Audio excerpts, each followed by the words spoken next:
Hi, everyone, and welcome back for another episode of Malice in the Mitten. I'm your host, Tracy Preston. And I'm Christine. That's something new. I'm just ignoring that. I'm just doing the...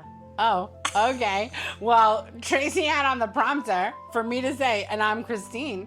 And crap's different today because we're in person with each other. That's true. Yeah. So it fits. It does fit. And it feels amazing and also weird at the same time. Yes. So I don't think we need to say, hey, Christine. Hey, Trace. What's going on, Live and in Color? Live and in Color will be bringing another show your way. So tonight's case begins far from Michigan under neon lights and a warm Miami air. But the woman at the center of it was ours, Paula Sladewski. She was a Michigan woman, just 26 years old, on what should have been a holiday weekend. By the end of it, she would vanish after a night at a club, and hours later, her body would be found burning in a dumpster in North Miami. More than a decade later, her murdered remains unsolved. This one is going to be a heartbreaker, isn't it? Absolutely. What do you want to make me cry in person? What's happening? I never see you cry often, so absolutely. Oh. Alrighty then. All right. Let's get into it. Okay. And it's one of those cases where the facts we do know are disturbing enough, while the missing hours in between feel like a black hole. Tonight, we're going to walk through Paula's life, that final trip, the surveillance footage, the conflicting theories, and the questions that still have no answers. All right, let's get into it. Let's do it. This episode contains discussion of domestic violence, stalking concerns, controlling behavior, graphic violence, and the burning of a victim's body after death. Please take care while listening and step away if this episode is too much for you today. Now, Michigan holds its stories close, sometimes in the forest, sometimes along the shoreline, and sometimes in the stories that leave home and never make it back. Paula Sladewski was born in 1983 and was originally from the Detroit area, with reporting later tying her to Garden City, Michigan. By the time of her death, she had spent time living in California, but Michigan was still home in a way that matters most, in the mouths of family, in the memory of old roads, in the people who would be left behind when the call came. She was 26 years old. She had dreams, ambition, and a life that, whatever struggles moved through it, was still very much in progress. She had appeared in Playboy, the ultimate playmate search, in 2003, a detail that would become part of nearly every headline after her death. But as so often happens, the public story flattened her into a type model, Playboy hopeful, blonde, beautiful party girl. The coverage often told us what she looked like before it told us who she was. And that matters, because the easy version of this story is a tabloid version. Pretty young woman, South Beach, nightlife, a boyfriend, a disappearance, a body found burned beyond recognition. The easy version is lurid. The truthful version is harder. The truthful version is about vulnerability, about danger in the in-between spaces, about the final known hours of a woman who should have been able to walk away from an argument and still live to see the morning. Paula traveled to South Florida with her boyfriend, Kevin Klym, for a New Year's weekend. Multiple reports say the trip included plans to celebrate in Miami and attend a Lady Gaga concert around New Year's Eve. Somewhere in the excitement of that getaway, in the heat, the alcohol, the noise, the long night that stretched into morning, something went terribly wrong. And what happened next was never fully explained. When we tell these stories, we always try to begin before the violence, before the crime scene tape, before the police sketch, before the grainy surveillance video. Who was Paula before she became the victim in the dumpster? Public reporting gives only fragments. Family described her as vibrant, beautiful, and full of life. Her sister, Kelly Ferris, spoke publicly in the aftermath of the murder, describing Paula as someone who cared about other people. In interviews, family members expressed shock, not just at the violence, but at the sheer unthinkability of it. The sense that no matter what turbulence existed in Paula's life, nobody could imagine an ending like this. She had pursued modeling. She had appeared in Playboy-related media. Reports also indicate that she had worked in clubs and in nightlife spaces, which is relevant not because it defines her, but because it may help explain something important later. Paula likely knew how to read a room. She was not a naive child stepping blindly into the world. She was a young woman who had lived, worked, and navigated complicated spaces before. And then there was her relationship with Kevin Klym. Now, this part of the story is difficult because it forces us to sit in a tension that true crime often handles badly. On one hand, police later said Klym was no longer considered a suspect. And by 2020, the former lead detective publicly said Klym was not a person of interest in the murder. On the other hand, there was documented volatility in the relationship. And reporting from the time shows Klym faced a Michigan domestic violence case connected to a December 2009 incident involving Paula. He failed to appear in court and a warrant was issued. Those facts do not prove he killed her, but they do matter when understanding the atmosphere around that final trip. And that's where the ethical storytelling matters. Because he was cleared and the relationship had violence in it can both be true. Because a documented history of abuse changes how we hear the final argument. Because women in volatile relationships are often endangered long before the moment that makes the news. Yeah. Even if someone did not kill you, they can still have made your life frightening in every other way. They can still have helped create the danger around you. 100%. And in Paula's case, there are repeated suggestions from family and reporting that people close to her were worried about the relationship well before Miami. Now, that doesn't answer who killed her, but it does tell us Paula was not moving through the last few weeks of her life inside some picture-perfect romance. There was strain, there was conflict, and there was instability. By the time New Year's weekend arrived in 2010, Paula and Kevin were in South Florida, and the plan was celebration. The reality would become catastrophe. There is something ominous about stories set in places designed for pleasure, cities built on escape, on reinvention, on the idea that the rules do not fully apply. Miami, New Year's weekend, 2010.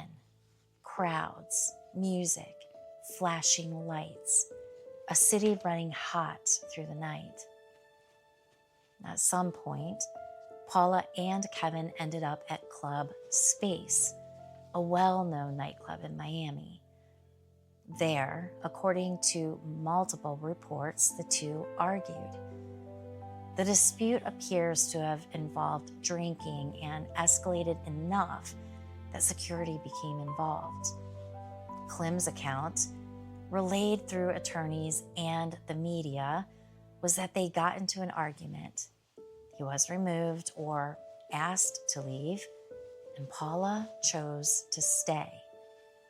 Now, this is one of those moments that would become frozen in the case forever. An argument in a club, a boyfriend leaving, a woman staying behind, a choice that on any other weekend might have ended in nothing more than a hangover and an apology text. Some accounts say Paula asked Kevin for her credit card before they separated. Some say he returned to the hotel alone in a taxi. What seems consistent across the major reporting is this: they did not leave together, and he later said he went back to their hotel while she remained at the club. And Paula was still alive when she left Club Space. Surveillance footage captured her leaving in the early morning hours of January 3rd, 2010, with reports putting that exit at about 7:20 a.m. The video would become one of the most haunting pieces of evidence in the case. Grainy, incomplete, teasing answers it could not deliver. Paula is seen leaving the club. In some coverage, men are visible behind her. In later reporting, police and media draw distinctions between the man visible on the camera and a different man later described by a witness, whose image became a composite sketch. Now, those are not necessarily the same person, and that distinction matters. Let's think about that. The most important footage in a murder investigation, and still, even with everyone staring at it, people cannot fully agree on what it shows. That is the agony of many unsolved cases. Evidence exists, but only in fragments. Just enough to haunt, not enough to convict. Some reports said Paula left with a man. Others said a man followed her. A witness later told police he saw Paula leaving a nearby parking lot with a heavy-set Black or Hispanic man with a goatee. And based on that account, police released a sketch. Investigators later said they wanted to identify that man. Yet even then, uncertainty lingered over whether he was the same person glimpsed on camera outside of the club. And the clock started. From roughly 7:20 a.m. that morning until later that night, Paula disappears into the blank space that would define this case. No confirmed public timeline, no known witness who has filled in those missing hours, no confirmed route from the club to the industrial area where her body would be found, just absence. Later on January 3rd, 2010, roughly 14 hours after Paula was last seen leaving Club Space, according to later police commentary, firefighters responded to a dumpster fire in North Miami. The location was in an industrial area near what reports described as a propane business or lot associated with one. Inside the burning dumpster was the body of a woman. The remains were so badly burned that authorities could not identify her by sight. Dental records were ultimately used to confirm that the victim was Paula Sladewski. It is hard to overstate how brutal that is. Not just killed, not just discarded, but burned. Burned in a dumpster, in a place so ordinary that it almost deepens the horror. Not some dramatic, cinematic wasteland, not a lonely swamp road, an industrial stretch, a place people work, a place people pass, a dead-end sort of place that, according to the former lead detective, suggested the killer may have known the area well, and that detail matters too. Investigators later said they believed the person who left Paula there likely knew the location. It was not highly trafficked. It was not random in the way outsiders imagine random to be. To use a site like that, you might need familiarity, the kind that comes from living nearby, working nearby, or knowing where you can go unnoticed. That doesn't prove the killer was local, but it supports the inference police have repeated over the years. And then came one of the case's cruelest complications. Even the medical evidence did not provide a clean answer that the public could rest on. Some later retellings cite police comments suggesting Paula was already dead before the fire and may have been strangled.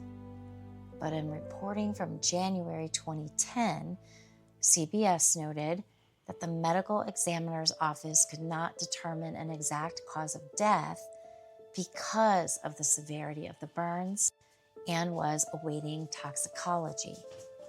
The safest, responsible conclusion is this: Paula was murdered. Her body was set on fire, and the exact mechanism of death has been described inconsistently in public reporting. And that inconsistency is not just a media footnote. It matters because it shapes how people imagine the crime. If she was strangled elsewhere and then burned, that suggests one kind of sequence. If the medical evidence could not establish a precise cause, that leaves more possibilities open. Either way, the burning appears not as incidental, but deliberate. An attempt to destroy evidence, obscure injuries, and delay identification. That much is difficult to dispute. But of course it was deliberate. It totally feels calculated.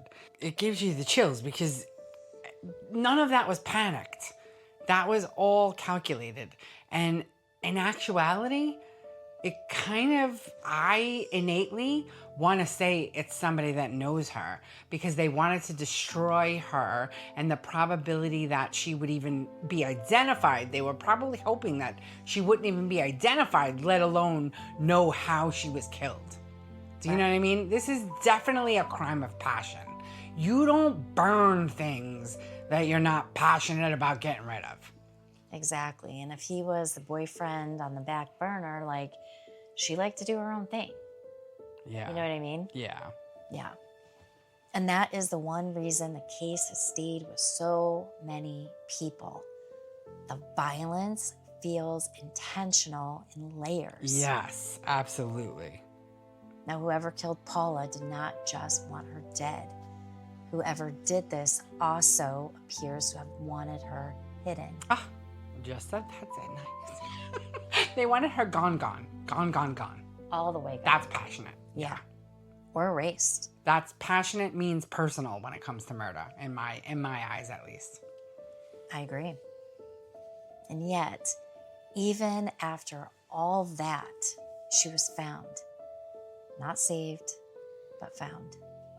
Which means the attempt to erase her had failed. In nearly every case like this, the same hard truths arrive early Investigators begin with the person closest to the victim. In Paula's case, that meant Kevin Klym. This was inevitable. He had traveled with her. He was among the last known people to see her alive. They had argued. Their relationship had a documented history of violence. From the outside, he fit the first circle profile investigators always have to examine. For a time, he was publicly referred to as a person of interest, but later reporting indicates police moved away from that position. The former lead detective, Michael Gaudio, said in 2020 that Klym was not a person of interest. NBC Miami also reported in 2010 that Klym had been basically ruled out, with police believing the evidence did not place him as the killer. Why? Part of it appears to be the surveillance timeline. Part may have been investigative findings never fully released to the public. Another detail repeatedly raised was logistics. Paula's sister publicly noted that Klym did not have a rental car in Miami, a point often mentioned to argue against his ability to transport Paula's body to the remote dumpster site. Now, that is not airtight. People can access vehicles in other ways, but it was a part of the reasoning family and investigators discussed publicly. Still, we need to be honest about how cases like this land emotionally. For many listeners, he may not have killed her does not make the story feel simple. Because if the relationship included abuse, then the final weekend was already taking place inside a climate of harm. If Paula had to navigate a volatile partner, then even his absence from the murder itself does not erase the danger surrounding her. And then there is the additional discomfort. Sometimes abusive men are not murderers in the legal sense, but still become central characters in the last days of women who end up dead. That does not make them automatically guilty of homicide. It does mean their presence can never feel neutral. That discomfort is part of the Paula Sladewski case. Because the public is left holding two thoughts at once. Police say he was not the killer, and yet Paula's final known hours began after a fight with a man who had already been tied to domestic violence allegations involving her. Both of those facts sit in the same room, and neither are easy. If Kevin Klym was not the killer, then who was? Now here, the case narrows, and then somehow gets wider at the same time. The strongest public lead seems to revolve around an unidentified man seen with Paula or near Paula after she left club space. But even that sentence contains the problem. He was walking behind her. Did he approach her outside? Did a witness see them leaving together from a nearby lot? Was the man in the sketch the same person visible on surveillance or not? Public reporting has shifted on that question over time. What we can say is this. Police released a composite sketch based on a witness who described seeing Paula leave a parking lot near the club with a heavy-set black or Hispanic man with a goatee. Investigators wanted to find him. Club Space later pushed back publicly against suggestions that the sketch resembled one of their staffers, saying their employees were accounted for and that the man in the sketch did not match them. Now that raises several possibilities. 1, Paula voluntarily left with someone she knew or felt comfortable enough to trust. 2, she left with someone she had only recently met but did not initially perceive as a threat. 3, she was followed by someone who took advantage of her isolation after she left the club. And 4, the witness and the video capture overlapping but not identical moments, which means the case may involve more than one unknown presence near the club that morning. And this is where Paula's background becomes relevant again. Some coverage and commentary suggest she would not have casually gone off with a stranger. Others point out that after a long night of partying, after an argument, after alcohol, after being out until morning, judgment can be altered. Well, both can be true. A woman can be street smart and still vulnerable when exhausted, upset, intoxicated, or alone in a city that is not home. There is another layer here too: opportunity. Club space at that hour would have been a place where people were coming and going, cabs circling, crowds thinning, some still looking for the next stop, some trying to get home, some watching for easy prey. Former Detective Gaudio later said Paula could have gone anywhere after leaving the club, jumped in a cab, gotten a ride, continued partying. That ambiguity is exactly what makes this case so hard to solve. If the last confirmed location is a nightclub exit at dawn in a city built on movement, the possible paths explode outward instantly. And yet, the body ends up in that North Miami dumpster. So, however broad the possibilities seem at first, the ending suggests something more contained. A vehicle, most likely. A person willing to transport a body. A person bold enough to burn it. A person familiar enough with the area to choose that location, which narrows the field conceptually, even if police have never been able to attach a name to it. For me, the most haunting part of Paula's case is not the surveillance clip. It's not even the sketch. It's the silence between them. From the time she left the club space in the morning to the time firefighters found her body that night, Paula's life disappears into a stretch of hours that nobody has publicly reconstructed in full. That means the truth of her death may not lie at the club at all.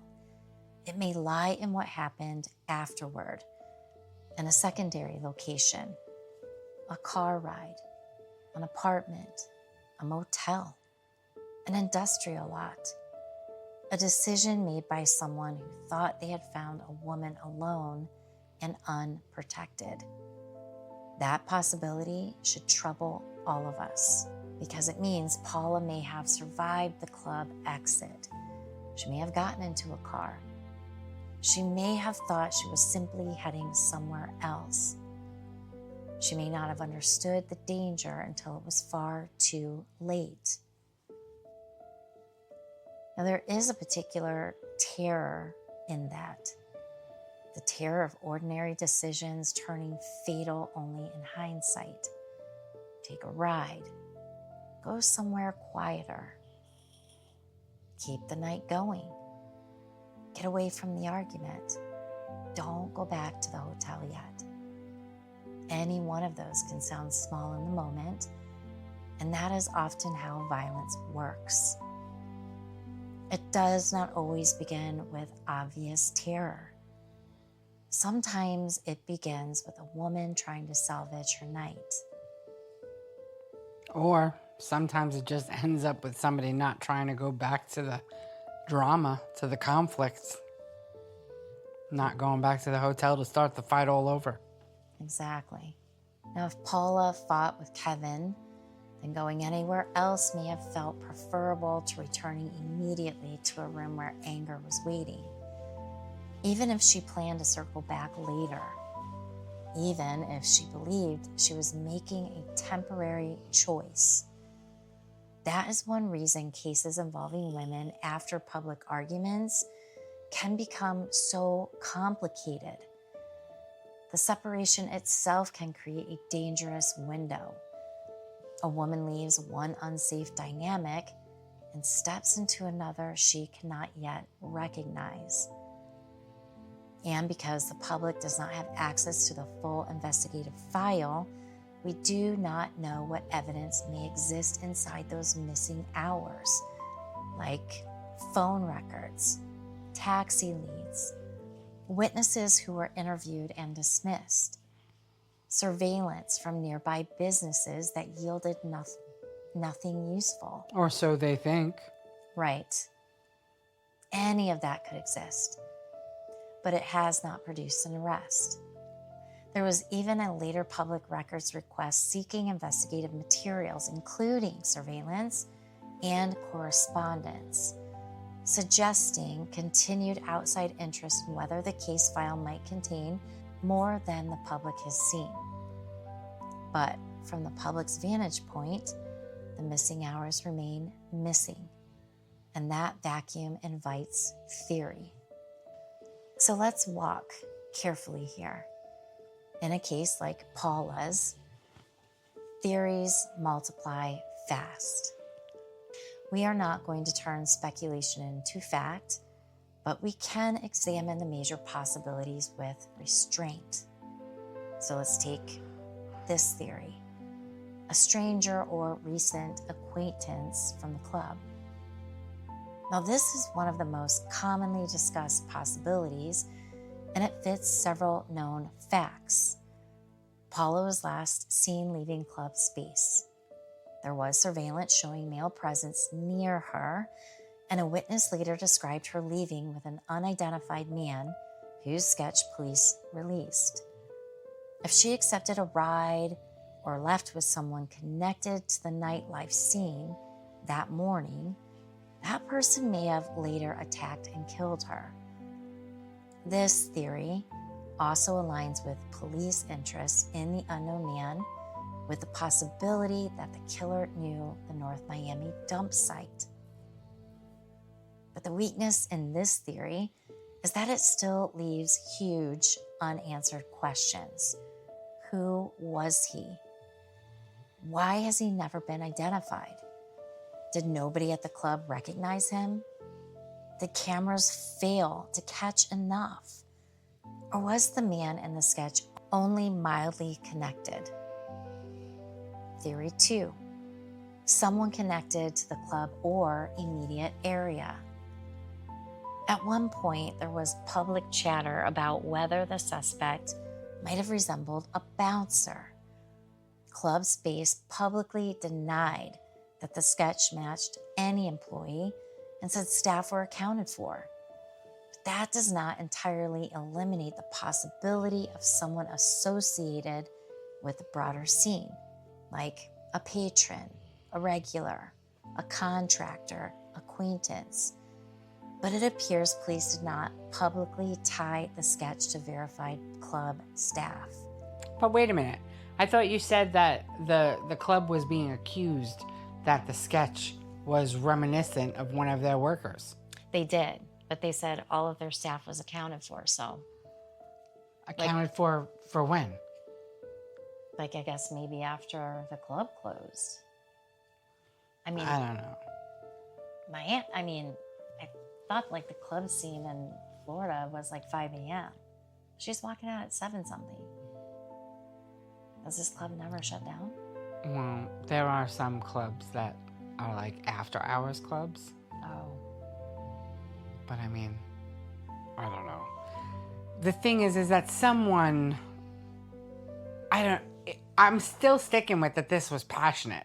So it would make sense if it was like a regular or a club goer or a club employee that may have seen the fight and then tried to hit on her and then saw that she was intoxicated and then followed her, and she may have pissed them off by not taking their advances, and that would have been the passion that would have taken that. What I'm curious to know is if any of the regulars or the club employees, if any of them have also a history of domestic type violence, because that would explain why she got burnt, because they would have gotten in trouble before, right, and they weren't going to leave any evidence because of this you know what I mean? Right. Like, I'm not going to let go of the passion thing. So it was either somebody that has done this before and this was just an escalated event, or I don't know why the boyfriend was dismissed so quickly, because he's got 2 ways of getting to the hotel. So he has witnesses say that he came one way, and then there's other witnesses that say he came back in a taxi. So which one is it, and what time was that? Right. Like, you didn't really get into those details of what time that was. Right. Did you? No. Just so I don't know why back. he was dismissed. Did he have money or something? Why does my brain always go to that? Did he have money and connections? I think she was the one with the money. He was okay. So now I'm going back to the boyfriend all the more. Well, I don't know. That might be biased of me, but whatevs. Okay. Hey, something's sticking in your craw. Yeah. Yeah. Now the strength here is proximity. The weakness is the same as before. No name, no arrest, no public evidence strong enough to move it beyond rumor. Here's another theory. Kevin Klym killed Paula. Here we go, Christine. This theory persists because intimate partners are statistically common perpetrators in violence against women, and because the relationship had a public history of alleged abuse. But in Paula's specific case, investigators later distanced themselves from Klym as a suspect, and public statements from the former lead detective indicate he was not considered the killer, unless there is undisclosed evidence the public does not know. The available reporting does not support presenting this as the leading theory. What remains valid is not a homicide accusation, but a broader contextual truth. Paula was in a volatile relationship, and that fact shaped the events leading up to her disappearance. It doesn't count him out, though. So, like you said, there's definitely evidence that the public is not privy to, because I don't understand how they discounted him. I mean, based on the fact that he has 2 different versions of I immediately am thinking him coming back to the hotel 2 separate times within that time frame. So, hello. He went back, he got pissed off, went and found her, and did the deed. And then came back again in a taxi. Could be. Not a bad theory. All right, well, whatever. They know better than me, so let's just go with it. What else is there? All right, we've got one more theory here. More than one person was involved. Well, this is harder to support directly, but it's not impossible. Transporting a body, choosing a burn site, and leaving remains in a dumpster can be done by one offender. But the uncertainties around the timeline leave room for accomplices or secondary actors. There is, however, no major public reporting I found that confirms multiple suspects. So this remains only a possibility, not an evidence-backed conclusion.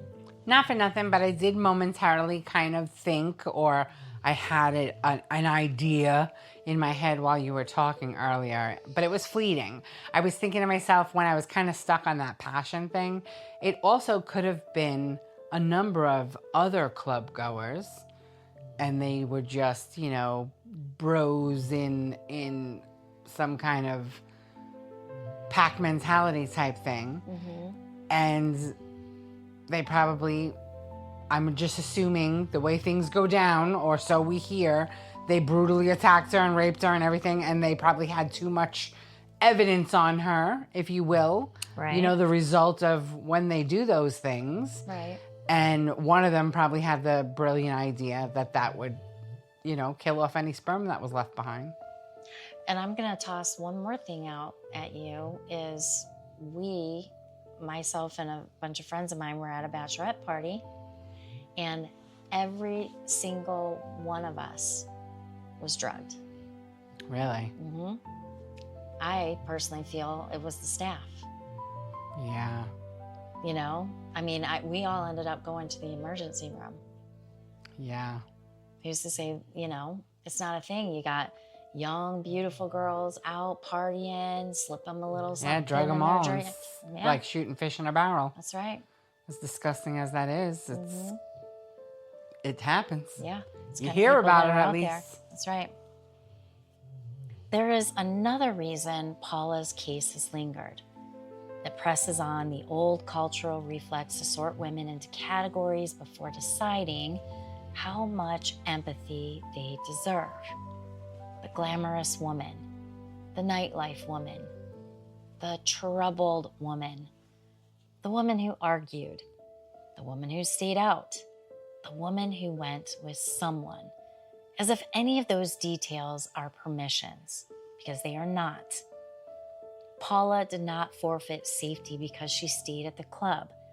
She did not forfeit safety because she drank. She did not forfeit safety because she worked in nightlife and pursued modeling.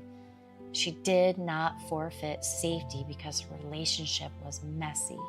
Women do not become less murderable in the public imagination based on purity, and they do not become more disposable based on chaos. That should not need to be said, and yet, in case after case, it does. Paula's murder was horrifying enough to draw headlines, but even then, much of the coverage seemed drawn to her appearance, her Playboy connection, the spectacle of the crime. It is worth asking whether she received the full dignity of being mourned as a human being first. Okay, so I don't have to say that this happens all the time. And I kind of think you ended this story like this on purpose to get me all riled up. Because, you know, a woman is reduced to the thing that makes her the headline. Interesting. And they painted her as the woeful, sinful woman that was looking for it. Right. That just infuriates me. I know. Infuriates me. And I know you did that crap on purpose. But whatever. I want you to keep on going. Okay. I'm going to leave that be there so I don't get on a soapbox and start ranting and raving. We'll see. Yeah. Yeah. And once that happens, the public starts consuming her story instead of witnessing it. So let's witness it. Yes, let's witness it. A 26-year-old woman from Michigan went on a trip. She got into an argument. She left the club alive. Hours later, she was dead and burned in a dumpster. And her family has had to live with that ever since. That is the truth stripped of embellishment. And it is enough to break your heart. The former lead detective said publicly that this was the case he still thought about, the one he didn't solve. More than 10 years later, investigators were still urging anyone with credible information, physical evidence, or old video footage to come forward. Police have continued to describe the case as active rather than forgotten. And that matters, because unsolved is not the same as abandoned. Cases like Paula's can break open years later through things that once seemed too small to matter. A remembered face, a boast overheard, a tip from an ex-partner, a photo someone never knew was important, a ride someone gave and later regretted, a story that never sat right in someone's gut. And time changes people. The person who was once too frightened to speak, they may speak now. The person who protected someone in 2010 may hate them by 2026. The person who saw something and dismissed it as none of their business may finally understand what it was. There is also the possibility that advances in evidence review, a digital enhancement, or renewed case attention could still help. Not magically, not guaranteed, but enough cold cases have turned on one old lead, revisited with fresh eyes to keep the door open. And Paula deserves that effort. She does. In the end, Paula Sladewski's story is not just a mystery. It is a story about the lethal vulnerability of a single, unprotected morning. A woman leaves the club. The sun is up. The city is awake. The worst should already be over. And yet, for Paula, whatever waited beyond those doors was worse than the argument she was leaving behind. Worse than the hotel room she didn't want to return to. Worse than any fear she may have already carried with her.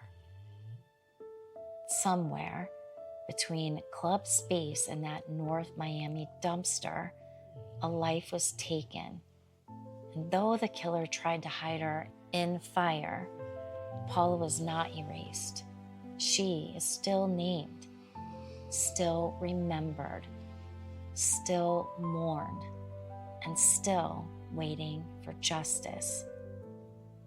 If you know this case, if you remember that weekend, if you lived in that area, if a face in that old sketch ever looked familiar and you talked yourself out of saying it, maybe now is the time. Because someone knows more than they have said. And because a Michigan woman went on vacation and never came home. Their family deserves to know what happened. They deserve better than that. Paula and her family. I would still like to know a little bit more detail about how that boyfriend got off so quick. Agreed. Now for Paula Sladewski, for her family, and for everyone still carrying unanswered grief, we remember. We say her name, and we leave the light on for the truth. Can I also say that if I was Paula's family member, I would still blame the boyfriend even if he wasn't the one that killed her, because he went on vacation with her and then left her alone in a vulnerable place under vulnerable circumstances full of negative emotions. I would completely hold him responsible on a social level. Do you know what I'm saying? Mm-hmm. I can't get over that. Right. And this was definitely a crime of passion. Whether it was a crime of passion for a sadistic fucker to not get caught again, or it was passion from the scorned boyfriend that was belittled. Yeah, and either way, there's a belittling factor there, and the pure rage and hate of it all, and the fire, the fire, fury, fire, like those are all the things that come to mind. And I don't know.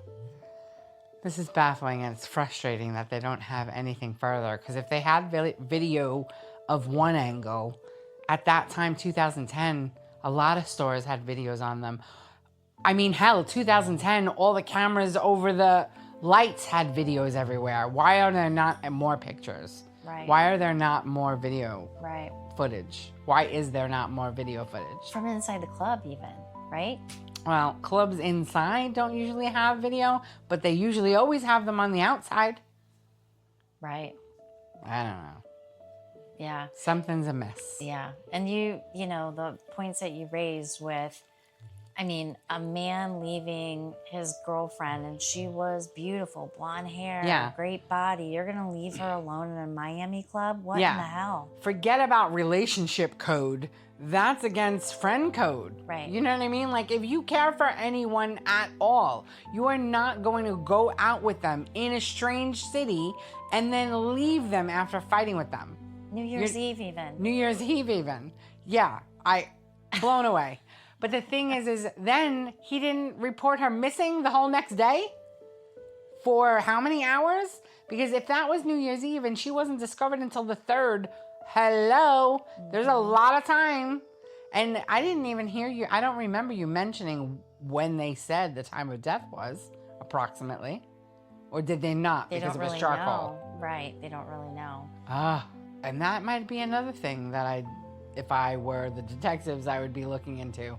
How many other murder suspects did we have in the area? Mm-hmm. You know what I mean? And was there anything similar? Yeah, that's what I mean. Like, well, I'm sure there were. It's Miami in the early, any time since 1960 in Miami going out, especially alone, you were very likely to get trafficked in some way, shape, or form. Absolutely. Like, that's a known thing. So for any woman to be out by themselves in a city club area at any time, anywhere, I don't mean that it's her fault, but you're looking for trouble, which is exactly why I would blame the boyfriend, because she didn't do that on purpose. She didn't end up on her own on purpose. She went with her boyfriend, the person that should be looking out for her, even if he's mad at her. Right. He should still be looking out for her safety and well-being. And he absolutely didn't do that. Yeah. Sit there pissed off all you want. Yeah.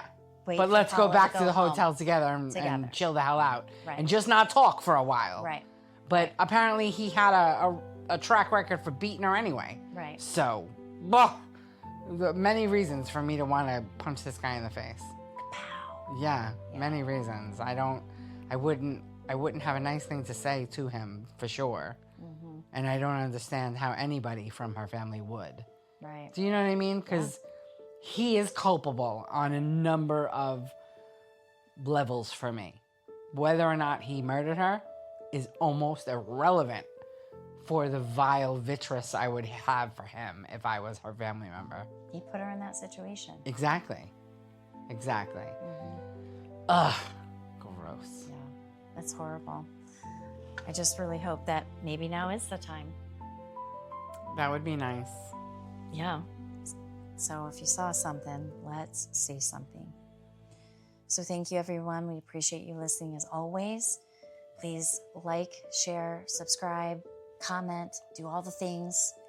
Rate us 5 stars. Help us keep growing our show in 2026. So thank you, everyone, and we will see you all back on Wednesday for Round Robin. Bye. Bye.